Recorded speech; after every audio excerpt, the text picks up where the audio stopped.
Hi hello welcome back to my channel friends. ಇವತ್ತು prince cut boat neck ಹಾಗೆ ಈ ಬ್ಲೌಸನ್ನು ತುಂಬ ಈಸಿಯಾಗಿ ಹೊಲಿಬೋದು. ನಾರ್ಮಲ್ ಬ್ಲೌಸ್ಗಿಂತ ಪ್ರಿನ್ಸ್ ಕಟ್ ಬ್ಲೌಸು ಈಸಿಯಾಗಿ ಹೇಗೆ ಹೊಲಿಯೋದು ಅಂತ ಹೇಳ್ಬಿಟ್ಟು ಇವತ್ತಿನ ವಿಡಿಯೋದಲ್ಲಿ ಹೇಳ್ತೀನಿ.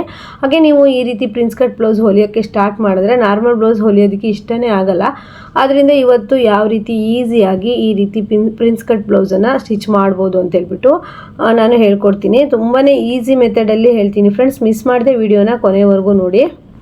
ಫಸ್ಟ್ನೇದು ಬಂದುಬಿಟ್ಟು ನಾನು ಫ್ರಂಟ್ ಪಾರ್ಟ್ ತೊಗೊಂಡಿದ್ದೀನಿ. ಫ್ರಂಟ್ ಪಾರ್ಟಲ್ಲಿ ಈ ಕುತ್ತಿಗೆ ಅಗಲ ಬರುತ್ತಲ್ಲ, ಅಲ್ಲಿ ಒಂದು ಅರ್ಧ ಇಂಚು ಅಥವಾ 3/4 ಇಂಚು ಕಟ್ ಮಾಡ್ಕೊಳ್ಳಿ. ಯಾಕಂದರೆ ಫ್ರಂಟಲ್ಲಿ 4 ಇಂಚು, ಬ್ಯಾಕಲ್ಲಿ 4 ಇಂಚು ಕುತ್ತಿಗೆ ಅಗಲ ತಗೊಂಡಿರೋದ್ರಿಂದ ತುಂಬ ಲೂಸ್ ಆಗ್ಬೋದು ಕುತ್ತಿಗೆ. ಅದಕ್ಕೋಸ್ಕರ ನೋಡಿ ಇಲ್ಲಿ ಕಟ್ಟಿಂಗ್ ಮಾಡ್ಕೊಂಡಿದ್ದೀನಿ, ವಿ ಶೇಪಲ್ಲಿ ಕಟ್ ಮಾಡ್ಕೊಂಡಿದ್ದೀನಿ. ನಂತರ ನೀವು ಈ ರೀತಿ ಒಂದೊಂದು ಟಕ್ಸ್ ಹಾಕ್ಕೊಳ್ಳಿ. ಆಗ ನಿಮಗೆ ಈ ಉಕ್ಸ್ ಪಟ್ಟಿ, ರಿಂಗ್ ಪಟ್ಟಿ ಅನ್ನೋದು ತುಂಬ ಲಾಂಗ್ ಉದ್ದ ಬರೋದಿಲ್ಲ. ಅಂದರೆ ಈಗ ಪ್ರಿನ್ಸ್ ಕಟ್ಟಲ್ಲಿ ಫ್ರಂಟ್ ಉಕ್ಸೆ ಇಡೋದ್ರಿಂದ ತುಂಬ ಉದ್ದ ಲಾಂಗ್ ಅನಿಸುತ್ತೆ. ಆದ್ದರಿಂದ ನೀವು ಈ ಥರ ಒಂದೊಂದು ಸ್ಟಿಚ್ಚನ್ನು ಹಾಕ್ಕೊಂಡ್ರೆ ಹುಕ್ಸ್ ಪಟ್ಟಿ, ರಿಂಗ್ ಪಟ್ಟಿಯಲ್ಲಿ ಕರೆಕ್ಟಾಗಿ ಬರುತ್ತೆ. ನೋಡಿ ಈಗ ನಾವು ಫ್ರಂಟ್ ಪಾರ್ಟ್ ವಿ ಶೇಪನ್ನು ಹೊಲ್ಕೋಬೇಕು. ಕ್ಯಾನ್ವಾಸ್ ಬೇಕಾದರೂ ಕೊಡ್ಬೋದು, ಹಾಗೆ ಬೇಕಾದ್ರೂ ಸ್ಟಿಚ್ ಮಾಡ್ಬೋದು. ನಾವು ಬಾರ್ಡ್ರು ಅಟ್ಯಾಚ್ ಮಾಡೋದ್ರಿಂದ ಹಾಗೇ ಸ್ಟಿಚ್ ಮಾಡಿದೆ ತುಂಬ ಚೆನ್ನಾಗಿ ಬರುತ್ತೆ. ಫ್ರಂಟಲ್ಲಿ ಸ್ವಲ್ಪ ಕ್ರಾಸಾಗಿ ಕಟ್ ಮಾಡ್ಕೊಳ್ಳೋದನ್ನು ಮಾತ್ರ ಮರಿಬೇಡಿ. ಯಾಕಂದರೆ ಕುತ್ತಿಗೆ ಅಗಲ 4 ಇಂಚ್ ಇಟ್ಟಿರೋದ್ರಿಂದ ನಿಮಗೆ ಪ್ರಿನ್ಸ್ ಕಟ್ ಬ್ಲೌಸು ಕಟ್ಟಿಂಗ್ ಬೇಕು ಅಂತ ಅಂದರೆ ನನ್ನ RG ಟೈಲರಿಂಗ್ ಕ್ಲಾಸ್ ಚಾನಲಲ್ಲಿ ಇದೆ, ಹೋಗಿ ನೋಡ್ಬೋದು. ಈಗ ನೋಡಿ ಈ ರೀತಿ ಒಂದು ಕಿನಾರಿ ಸ್ಟಿಚ್ಚನ್ನು ಹಾಕ್ಕೊಂಡು ವಿ ಶೇಪು ನೀವು ಫೋಲ್ಡಿಂಗ್ ಮಾಡಿಬಿಡಿ.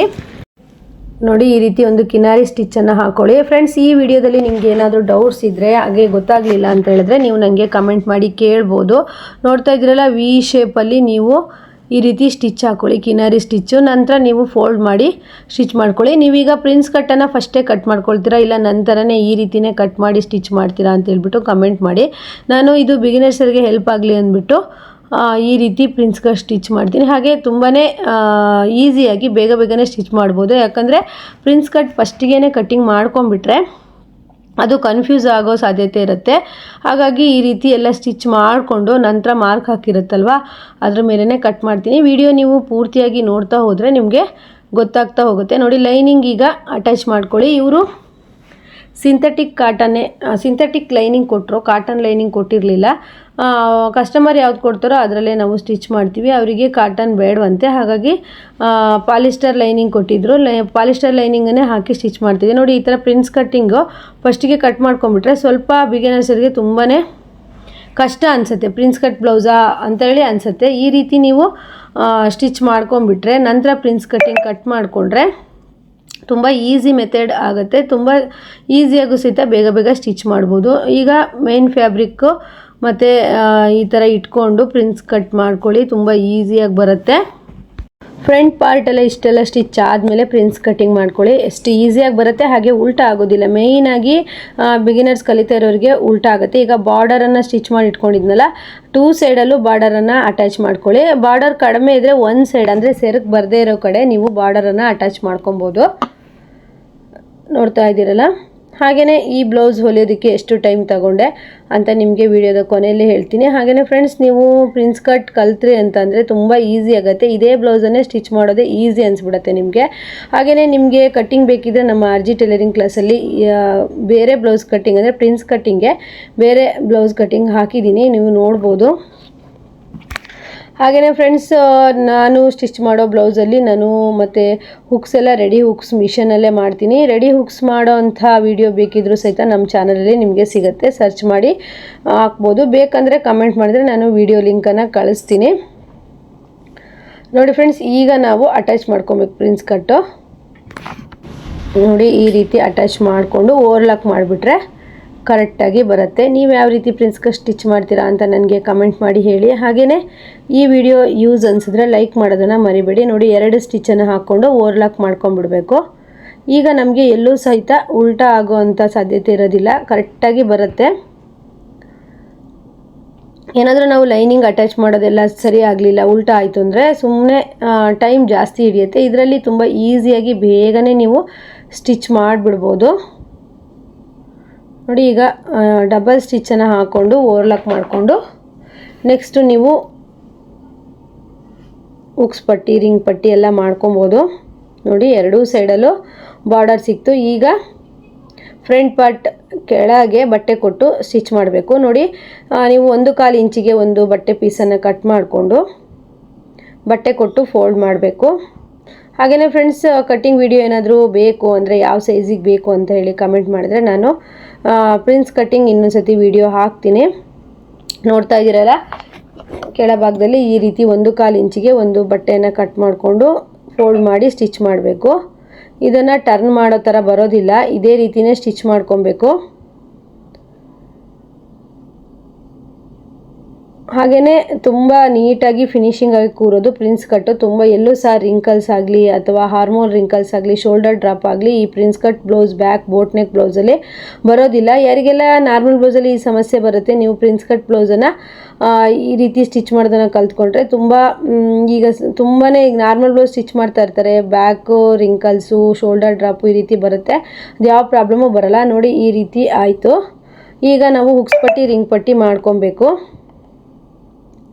ನೋಡಿ ಹುಕ್ಸ್ ಪಟ್ಟಿ ರಿಂಗ್ ಪಟ್ಟಿ ಸಹ ಆಯಿತು. ನಾನು ರೆಡಿ ಹುಕ್ಸ್ ಮಾಡ್ತೀನಿ. ರೆಡಿ ಹುಕ್ಸ್ ಏನಾದರೂ ಬೇಕಿದ್ದರೆ ನಮ್ಮ ಚಾನಲಲ್ಲಿ 2 ವಿಡಿಯೋ ಹಾಕಿದ್ದೀನಿ, ತುಂಬ ಚೆನ್ನಾಗಿ ಓಡಿದೆ, ತುಂಬ ಜನಕ್ಕೆ ಯೂಸ್ಫುಲ್ ಆಗಿದೆ. ಈಗ ನಾನು ಬ್ಯಾಕ್ ಪಾರ್ಟಲ್ಲಿ ಲೈನಿಂಗ್ ಅಟ್ಯಾಚ್ ಅಂದರೆ ರೌಂಡ್ ಅಂದರೆ ಕುತ್ತಿಗೆ ಮತ್ತು ಬ್ಯಾಕಲ್ಲಿ ಹೊಲ್ತ್ಕೊಂಡು ಟರ್ನ್ ಮಾಡಿದ್ದೀನಿ. ಟರ್ನ್ ಮಾಡಿ ಈ ರೀತಿ ಸ್ಟಿಚ್ ಹಾಕ್ಕೊಳ್ತಾ ಇದ್ದೀನಿ. ವಿಡಿಯೋ ತುಂಬ ಲೆಂತ್ ಆಗೋದ್ರಿಂದ ನಾನು ಬ್ಯಾಕ್ ಪಾರ್ಟ್ ಪ್ರತಿಯೊಂದು ಹೇಳಿಲ್ಲ. ಈ ಥರ ನಾವೇನು ಇಲ್ಲ, ಕುತ್ತಿಗೆ ಹತ್ರ ರೌಂಡಾಗಿ ಹೊಲ್ಕೊಂಡು ಬ್ಯಾಕಲ್ಲಿ ಹೊಲ್ಕೊಂಡು ಟರ್ನ್ ಮಾಡಿರೋದು. ಈಗ ನಾವು ಫುಲ್ಲು ಲೈನಿಂಗ್ ಅಟ್ಯಾಚ್ ಮಾಡಿಕೊಂಡು ಬ್ಯಾಕ್ ಪಾರ್ಟನ್ನು ರೆಡಿ ಮಾಡ್ಕೊಬೇಕು. ಬ್ಯಾಕ್ ಪಾರ್ಟಿಗೆ ಬೋಟ್ ನೆಕ್ ಡಿಸೈನ್ ಅಂದರೆ ಸಿಂಪಲ್ಲಾಗಿ ಹೇಳಿದ್ದೀನಿ ಈ ವಿಡಿಯೋದಲ್ಲಿ. ಯಾಕಂದರೆ ಫುಲ್ ಬ್ಲೌಸ್ ಸ್ಟಿಚಿಂಗ್ ಇರೋದ್ರಿಂದ ವಿಡಿಯೋ ಲೆಂತಿ ಆಗಬಾರ್ದು ಅಂತ ಸಿಂಪಲ್ಲಾಗಿ, ಅಂದರೆ ಅವರು ಕಸ್ಟಮರ್ ಹೇಳಿರೋಂತಹ ನೆಕ್ಕೆ ಇಟ್ಟಿರೋದು. ಕಸ್ಟಮರ್ ಈ ರೀತಿ ಸಿಂಪಲ್ಲಾಗಿ ಹನಿ ಶೇಪನ್ನು ಇಡೋದಕ್ಕೆ ಹೇಳಿದರು. ಅಂದರೆ ನಾನು ಅವರು ತಂಗಿಗೆ ಸ್ಟಿಚ್ ಮಾಡಿಕೊಟ್ಟಿದ್ದೆ, ಆ ಬ್ಲೌಸ್ ನೋಡಿಬಿಟ್ಟು ನಮಗೂ ಸಹಿತ ಅದೇ ಹನಿ ಶೇಪಲ್ಲೇ ಬ್ಯಾಕಲ್ಲಿ ಇಟ್ಕೊಡಿ ಡಿಸೈನು ಅಂತ ಹೇಳಿದರು. ಕ್ಯಾನ್ವಾಸ್ ಹಾಕಿ ಸ್ಟಿಚ್ ಮಾಡಬೇಕು. ಹಾಗಾಗಿ ಬ್ಯಾಕ್ ಪಾರ್ಟು ನಾನು ಈ ರೀತಿ ಲೈನಿಂಗನ್ನು ಅಟ್ಯಾಚ್ ಮಾಡಿಕೊಂಡು ಫಿನಿಶಿಂಗ್ ಮಾಡಿ ಇಟ್ಕೊಳ್ತಿದ್ದೀನಿ. ಕಾಟನ್ ಲೈನಿಂಗ್ ಆಗಿದ್ದರೆ ಇನ್ನೂ ತುಂಬ ಚೆನ್ನಾಗಿ ಅನಿಸುತ್ತೆ ಫ್ರೆಂಡ್ಸ್. ಪಾಲಿಸ್ಟರ್ ಲೈನಿಂಗ್ ಅಷ್ಟೊಂದು ಬ್ಲೌಸು ಆದ್ರೂ ಸಹಿತ ಚೆನ್ನಾಗಾಗಿತ್ತು ಬ್ಲೌಸು. ಹನಿ ಶೇಪ್ ಇಡೋದಕ್ಕೆ ನಾವು ಫಸ್ಟ್ನೇದಾಗಿ 3.5 ಇಂಚು ಕುತ್ತಿಗೆ ಅಗಲಕ್ಕೆ ನಾವು ಉದ್ದಕ್ಕೆ ಕಟ್ ಮಾಡಿ ತಕ್ಕೊಂಡಿದ್ದೀವಿ. ಅಲ್ಲಿಂದನೂ ನಾವು ಡೀಪ್ ನೋಡ್ಕೊಬೇಕು. 10.5 ಇವ್ರದ್ದು ಫುಲ್ಲು ಡೀಪ್ ಬರುತ್ತೆ, ಅಲ್ಲಿಗೆ 3.5 ಲೆಸ್ ಆಯಿತು. 6.5 1 ಇಂಚು ಬಿಟ್ಬಿಟ್ಟು 1 ಅಥವಾ 1/4 ಇಂಚು ಬಿಡಿ. ನಿಮಗೆ 1/4 ಇಂಚು ಸ್ವಲ್ಪ ಗ್ಯಾಪ್ ಜಾಸ್ತಿ ಬೇಕು ಅಂದರೆ 1/4 ಬಿಡಿ, ಇಲ್ಲಾಂದರೆ 1 ಇಂಚು. ಈಗ ಉಳಿದಿರೋ 6.5 ಇಂಚಷ್ಟು ನಾವು ಹನಿ ಶೇಪನ್ನು ಕೊಡಬೇಕಾಗತ್ತೆ. ನೋಡಿ 6.5 ಇಂಚಿಗೆ ಹನಿ ಶೇಪ್, ಉದ್ದ 6.5, ಅಗಲ ಬಂದ್ಬಿಟ್ಟು 3.5 ಅಥವಾ 4 ಎಷ್ಟು ಬೇಕಾದರೂ ಇಟ್ಕೊಬೋದು. ಬ್ರಾಡಾಗಿ ಕೇಳೋರಿಗೆ 4 ಇಂಚು 4.5 ತನಕನೂ ಇಟ್ಕೊಳ್ಳಿ. ಬ್ರಾಡ್ ಬೇಡ ಅನ್ನೋರಿಗೆ ನೀವು 3.5 ಅಥವಾ 3.25 ಇಟ್ಕೊಬೋದು. ಇವರು ಅಷ್ಟೊಂದು ಬ್ರಾಡ್ ಬೇಡ ಅಂತ ಹೇಳಿದರು, ಹಾಗಾಗಿ ಇವರಿಗೆ 3.5 ಇಟ್ಕೊಂಡಿದ್ದೀನಿ. ಈಗ ಹನಿ ಶೇಪಲ್ಲಿ ನಾವು ಹನಿ ಶೇಪನ್ನು ಕೊಡಬೇಕು. ತುಂಬ ಚೆನ್ನಾಗಿ ಬರುತ್ತೆ ಹನಿ ಶೇಪು. ಈಗ ತುಂಬ ಟ್ರೆಂಡಲ್ಲಿದೆ ಹನಿ ಶೇಪು. ನಾನು ತುಂಬ ಬ್ಲೌಸ್ಗಳಿಗೆ ಅದೇ ಜಾಸ್ತಿ ಇಡ್ತೀನಿ, ಆದರೆ ಕಸ್ಟಮರ್ ಹೇಳ್ತಾರೆ ಅದೇ ಶೇಪನ್ನು ಕೊಡಿ ಅಂತ ಹೇಳ್ಬಿಟ್ಟು. ಈ ರೀತಿ ಕ್ಯಾನ್ವಾಸನ್ನು ರೆಡಿ ಮಾಡ್ಕೊಬೇಕು ಫ್ರೆಂಡ್ಸ್. ನೋಡಿ ಹನಿ ಶೇಪು ಕೊಡ್ತಾ ಇರೋದು. ಕ್ಯಾನ್ವಾಸ್ ಕೊಟ್ಟಾಗ ಅದು ತುಂಬ ನೀಟಾಗಿ ಬರುತ್ತೆ. ಗೆರೆ ಕಾಣೋ ರೀತಿ ಕಟ್ ಮಾಡ್ಕೊಬೇಕು, ಗೆರೆ ಬಿಟ್ಟು. ನೋಡಿ ಬ್ಯಾಕಲ್ಲಿ ತುಂಬ ಸಿಂಪಲ್ ಆದ ಹನಿ ಶೇಪು. ತುಂಬ ಡಿಸೈನ್ಸ್ ವೀಡಿಯೋಸು ನಮ್ಮ RG ಟೈಲರಿಂಗ್ ಕ್ಲಾಸಲ್ಲಿ ಹಾಕಿದ್ದೀನಿ, ನೀವು ಬೇಕಾದರೆ ಸರ್ಚ್ ಮಾಡಿ ನೋಡ್ಕೊಬೋದು. ನೋಡಿ ಫ್ರೆಂಡ್ಸ್, ಈ ರೀತಿ ಶೇಪ್ ಬಂತು. ಇದು ನಾವೀಗ ಲೈನಿಂಗ್ ಕ್ಲಾತು ಇರಲಿಲ್ಲ, ಕಸ್ಟಮರೇ ಲೈನಿಂಗ್ ಕೊಟ್ಟಿದ್ದರಿಂದ ಜಾಸ್ತಿ ತಂದಿರಲಿಲ್ಲ. ನಾನೇ ಆದರೆ ಲೈನಿಂಗ್ ತರೋದಾದರೆ 1/4 ಮೀಟ್ರ್ ಅಥವಾ ಡಬಲ್ ಪನ್ನ ನಮಗೆ ಈ ರೀತಿ ಕ್ಯಾನ್ವಾಸ್ ಕೊಡೋದಕ್ಕೆಲ್ಲ ಸಾಕಾಗುತ್ತೆ. ಇಲ್ಲಿ ಕಸ್ಟಮರ್ ಕೊಟ್ಟಿರೋ ಬಟ್ಟೆಯಲ್ಲಿ ಸ್ವಲ್ಪ ಲೈನಿಂಗು ಸಾಕಾಗ್ತಿರ್ಲಿಲ್ಲ, ಕ್ಯಾನ್ವಾಸ್ ಅಟ್ಯಾಚ್ ಮಾಡೋಕ್ಕೆ ಬಟ್ಟೆ ಇರಲಿಲ್ಲ. ಹಾಗಾಗಿ ನಾನು ಮೇನ್ ಫ್ಯಾಬ್ರಿಕ್ ಬಟ್ಟೆ ಇತ್ತಲ್ವ, ಅಂದರೆ ಬೇರೆ ಡಿಫ್ರೆಂಟ್ ಕಲರ್ ಕೊಟ್ಟರೆ ಚೆನ್ನಾಗಿ ಅನಿಸಲ್ಲ, ಆದ್ದರಿಂದ ನಾನು ಮೇನ್ ಫ್ಯಾಬ್ರಿಕ್ ಬಟ್ಟೆ ಇತ್ತು ಅದನ್ನೇ ಜಾಯಿಂಟ್ ಮಾಡಿಬಿಟ್ಟು ಕೊಡ್ತಾಯಿದ್ದೀನಿ. ಈಗ ನೀವು ಐರನ್ ಬೇಕಾದರೂ ಮಾಡ್ಕೊಬೋದು, ಇಲ್ಲ ಅಂತಂದರೆ ಈ ರೀತಿ ಸ್ಟಿಚ್ ಬೇಕಾದರೂ ಮಾಡ್ಕೊಬೋದು. ಲೈನಿಂಗ್ ಆಗಿದ್ರೆ ಕರೆಕ್ಟ್ ಆಗೋದು, ಮೇನ್ ಫ್ಯಾಬ್ರಿಕ್ ಆದ್ದರಿಂದ ಸ್ವಲ್ಪ ಸುಕ್ಕ ಅನಿಸ್ತು, ಆದರೆ ಬ್ಲೌಸ್ಗೆ ಅಟ್ಯಾಚ್ ಮಾಡಿದ್ಮೇಲೆ ಕರೆಕ್ಟಾಗಿ ಬಂತು. ಈ ರೀತಿ ಅಟ್ಯಾಚ್ ಮಾಡ್ಕೊಳ್ಳಿ. ಐರನ್ ಕೂರಲಿಲ್ಲ ಅಂದರೆ ನೀವು ಇದೇ ರೀತಿಯೇ ಸ್ಟಿಚ್ ಮಾಡ್ಕೊಬೇಕಾಗತ್ತೆ. ಐರನ್ ಕೂತ್ರೆ ಪರವಾಗಿಲ್ಲ, ನಾನು ಐರನ್ ಏನು ಮಾಡೋಕ್ಕೆ ಹೋಗೋದಿಲ್ಲ, ಇದೇ ರೀತಿ ಸ್ಟಿಚ್ ಮಾಡ್ಕೊಳ್ತೀನಿ, ನೀಟಾಗಿ ಬರುತ್ತೆ. ನಿಮಗೆ ಐರನ್ ಮಾಡ್ಕೊಳ್ತೀನಿ ಅಂದರೆ ನೀವು ಐರನ್ ಮಾಡಿಕೊಂಡ್ರೆ ಡಬಲ್ ಸ್ಟಿಚ್ ಹಾಕೋದು ತಪ್ಪತ್ತೆ. ನೋಡಿ ಈ ರೀತಿ ಎಡ್ಜಿಂಗಲ್ಲಿ ಕಟ್ ಮಾಡಿಕೊಂಡು ಸ್ಟಿಚ್ ಹಾಕ್ಕೊಂಡು ರೆಡಿ ಮಾಡ್ಕೊಂಬಿಡಿ. ನೋಡಿ ಒಂದೊಂದು ಕಟ್ಸ್ ಹಾಕ್ಕೊಂಡು ಮಡಚಿ ಹೊಲ್ಕೊಬೇಕು. ಇವಾಗ ಈ ರೀತಿ ಮಡಚಿ ಹೊಲ್ತ್ಕೊಂಬಿಡಿ. ತುಂಬ ಈಸಿಯಲ್ಲಿ ಪ್ರಿನ್ಸ್ ಕಟ್ ಬ್ಲೌಸು ಹಾಗೆ ಬ್ಯಾಕ್ ಬೋಟ್ ನೆಕ್ ಬ್ಲೌಸನ್ನು ಹೊಲಿದ್ಬಿಟ್ಟು 500 ಅಮೌಂಟನ್ನು ತೊಗೋಬೋದು ನೀವು. ಅದೇ ನೀವು 1 ಗಂಟೆಯಲ್ಲಿ ಈ ಬ್ಲೌಸನ್ನು ನಾನು 1 ಅವರ್ ಟೈಮಲ್ಲಿ ಸ್ಟಿಚ್ ಮಾಡಿದ್ದೀನಿ. ಅಂದರೆ ಸ್ವಲ್ಪ ಆ ಕಡೆ ಈ ಕಡೆ ವೀಡಿಯೋ ಮಾಡೋದಕ್ಕೆ ಎದ್ದು ಓಡಾಡಿದ್ದಕ್ಕೆ 1 ಅವರ್ ಆಯಿತು. ಇಲ್ಲಾಂದರೆ 40 ನಿಮಿಷದಲ್ಲಿ ಈ ಬ್ಲೌಸನ್ನು ಮುಗಿಸ್ಬಿಡ್ತೀನಿ. ಯಾಕಂದರೆ ವೀಡಿಯೋ ಮಾಡ್ತಿದ್ದೀವಿ ಅಂದರೆ ಪದೇ ಪದೇ ಹೇಳೋದು ಕೂರೋದು ಅಂತ ಇರುತ್ತೆ. ಹಾಗಾಗಿ 1 ಅವರ್ ಆಯಿತು ನನಗೆ ಈ ಬ್ಲೌಸ್ ಆಗೋ ಅಷ್ಟರಲ್ಲೇ. ಅದರಲ್ಲೂ ಕ್ಯಾನ್ವಾಸ್ ಎಲ್ಲ ಅಟ್ಯಾಚ್ ಮಾಡೋದಿತ್ತಲ್ಲ ಅದರಿಂದ. ನೋಡಿ ಫ್ರೆಂಡ್ಸ್, ಬ್ಯಾಕಲ್ಲಿ ಈ ರೀತಿ ಹನಿ ಶೇಪ್ ರೆಡಿ ಆಯಿತು. ಇದನ್ನು ಮಧ್ಯ ಸೆಂಟರಲ್ಲಿ ಮಾರ್ಕ್ ಮಾಡಿಕೊಂಡು ಇಟ್ಕೊಬೇಕು. ಇದನ್ನು ನಾವು ಬ್ಲೌಸ್ ರೆಡಿ ಮಾಡ್ಕೊಂಡಿದ್ವಲ್ಲ ಅಲ್ಲಿ ಮಧ್ಯ ಸೆಂಟರಲ್ಲಿ ಮಾರ್ಕ್ ಮಾಡಿ ಇಟ್ಬಿಟ್ಟು ಕರೆಕ್ಟಾಗಿ ಮಧ್ಯ ಸೆಂಟರಲ್ಲಿ ಇರಲಿ. ಒಂಚೂರು ಕ್ರಾಸ್ ಆದ್ರೂ ಡಿಸೈನ್ ಅನ್ನೋದು ಹಾಳಾಗುತ್ತೆ. ಮಧ್ಯ ಸೆಂಟರಲ್ಲೇ ನೀವು ಇಟ್ಬಿಟ್ಟು ಸ್ಟಿಚ್ ಮಾಡಬೇಕಾಗತ್ತೆ. ಮಧ್ಯ ಸೆಂಟರ್ಗೆ ಒಂದು ಗೆರೆಯನ್ನು ಹಾಕ್ಕೊಳ್ಳಿ. ಮಧ್ಯ ಸೆಂಟರಲ್ಲಿ ಮಾರ್ಕ್ ಮಾಡ್ಕೊಳ್ಳೋದನ್ನು ಮರಿಬೇಡಿ ಫ್ರೆಂಡ್ಸ್. ಮಾರ್ಕ್ ಮಾಡಿಕೊಂಡು ಕ್ಯಾನ್ವಾಸ್ ರೆಡಿ ಮಾಡಿರೋದನ್ನು ಸೆಂಟರಲ್ಲಿ ಇಟ್ಬಿಟ್ಟು ನೀವು ಸುತ್ತ ಹೊಲಿಗೆ ಹಾಕ್ಬಿಟ್ಟು ಸ್ಟಿಚ್ ಮಾಡಿ ಕರೆಕ್ಟಾಗಿ ಬರುತ್ತೆ. ನೋಡಿ, ನನಗೆ ಮಾರ್ಕರ್ ಸಿಕ್ಕಿಲ್ಲ, ಸ್ವಲ್ಪ ಹುಡುಕ್ಬಿಟ್ಟು ಮಾರ್ಕರ್ನ, ಅಂದರೆ ಡಾರ್ಕ್ ಮಾರ್ಕರ್ ಬೇಕಿತ್ತು ನೀಟಾಗಿ ಸ್ಟ್ರೈಟಾಗಿ ಕಾಣೋದಕ್ಕೆ. ಇದು ನೀವು ಇಂಪಾರ್ಟೆಂಟಾಗಿ ಬ್ಯಾಕಲ್ಲಿ ಬೋಟ್ ನೆಕ್ ಇಡುವಾಗ, ಲೈನಿಂಗ್ ಇದು ಕ್ಯಾನ್ವಾಸ್ ಅಟ್ಯಾಚ್ ಮಾಡುವಾಗ ನೀವು ಈ ರೀತಿ ಮಧ್ಯ ಸೆಂಟರಲ್ಲಿ ಮಾರ್ಕ್ ಮಾಡಿಕೊಂಡೇ ನೀವು ಅಟ್ಯಾಚ್ ಮಾಡಿ. ಆಗ ಒಂದೇ ಕೆಲಸದಲ್ಲಿ ಮುಗ್ದೋಗುತ್ತೆ. ಇಲ್ಲಾಂದರೆ ಒಂದು ಸೈಡಿಗೆ ಬ್ಲೌಸ್ ಅನ್ನೋದು ಡಿಸೈನ್ ಅನ್ನೋದು ಬಂದುಬಿಡತ್ತೆ. ನೋಡಿ, ಫಸ್ಟ್ ಒಂದು ಸೆಂಟರಲ್ಲಿ ಒಂದು ಈ ಥರ ಒಂದು ಸ್ಟಿಚ್ ಹಾಕ್ಕೊಂಡು ಸುತ್ತ ಹೊಲಿದ್ಬಿಡಿ. ಆಗ ನೀಟಾಗಿ ಬರುತ್ತೆ. ಯಾವುದೇ ಥರ ಡಿಸೈನ್ ಆದರೂ ಓಕೆ. ನಾನು ಹಾಗೆ ಫ್ರೆಂಡ್ಸ್, ಬೋಟ್ ನೆಕ್ಕಲ್ಲಿ ಇನ್ನೂ ಬೇರೆ ಬೇರೆ ಥರ ಡಿಸೈನ್ ಏನಾದರೂ ಪ್ಯಾಟ್ರನ್ ನಿಮಗೆ ಬೇಕಿದ್ರೆ ನನಗೆ ಕಮೆಂಟ್ ಮಾಡಿ, ನಾನು ನೆಕ್ಸ್ಟ್ ವೀಡಿಯೋದಲ್ಲಿ ಹೇಳ್ತೀನಿ. ಯಾಕಂದರೆ ಈ ವಿಡಿಯೋ ನೋಡಿಕೊಂಡು ನಾನು ನೆಕ್ಸ್ಟ್ ವೀಡಿಯೋ ಹಾಕ್ತೀನಿ.